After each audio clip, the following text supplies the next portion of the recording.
Hundreds of illegal fishing boats from Indonesia are invading Australia. This is the most Australia has seen in nearly 20 years. This is from 7 News Australia. I will put a link to their video in the video description if you want to check it out.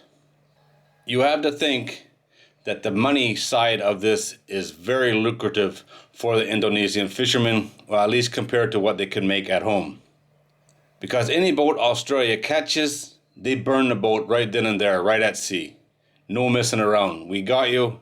They take the fishermen to land so they can go to court, and they burn the boat right there. One of the problems with this is where they're fishing. They'll fish anywhere, right? And the type of fishing is diving normally, primarily, looking for the sea cucumber. But they'll fish in the marine protected areas or wherever they can find these cucumbers. If you're in the country illegally, fishing illegally, you may as well fish in illegal places. It makes no difference, right? In the last 6 months, Australia has seized more than 200 boats. 65 boats were found in one day. Their primary target is the sea cucumber, which is considered a delicacy in Indonesia and also considered an aphrodisiac. So that'll put the price up. And there's a very good chance, it doesn't say so, but there's a very good chance they're catching these to send to China. But that's just a guess on my part. In recent times, 19,000 tons of sea cucumber has been seized. That number seems way, way high for some reason. 19,000 tons, that's a lot of sea cucumbers. The Indonesian Navy has joined Australia in battling these illegal fishermen. The only difference is if Indonesia catches one of the fishing boats, they take them home.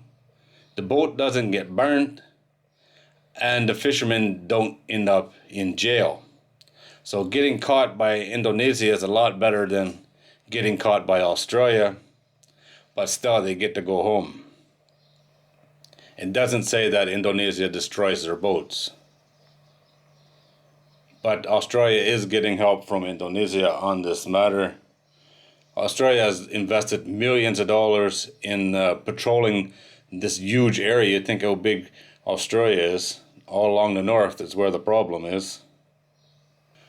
Australia is recording videos of the boats burning, and these videos are being shown in the fishing villages in rural Indonesia. So the people know, you come to Australia and you get caught, you lose your boat. Probably the most expensive thing most of these villagers own is the boat. So if you get caught, your boat gets burnt right then and there. No trial, no nothing. You're caught, you're busted, you're not allowed in the country. The boat gets burnt right there. And then you get to go to court and possibly go to jail. Some is fines, some is jail time. Repeat offenders, this jail time. I did a story on this before, not long ago, and some of those people went to jail, some were fined, and all the boats were destroyed. This is a huge problem. Seems to be getting worse. There has to be money in it. There has to be really good money in it for the Indonesians to take that chance. That's a really long way to go as well in these small boats. But has to be worth it, has to be worth the chance. Anyone that gets away with it must be making some really, really good money, that's for sure. Link to the original video on this, put out by 7 News Australia, is in the video description if you want to go check it out. Hard to believe people are willing to risk everything, but if that's the only chance you have at making a living and feeding your family, I do understand it. But it's costing Australia millions, that's for sure.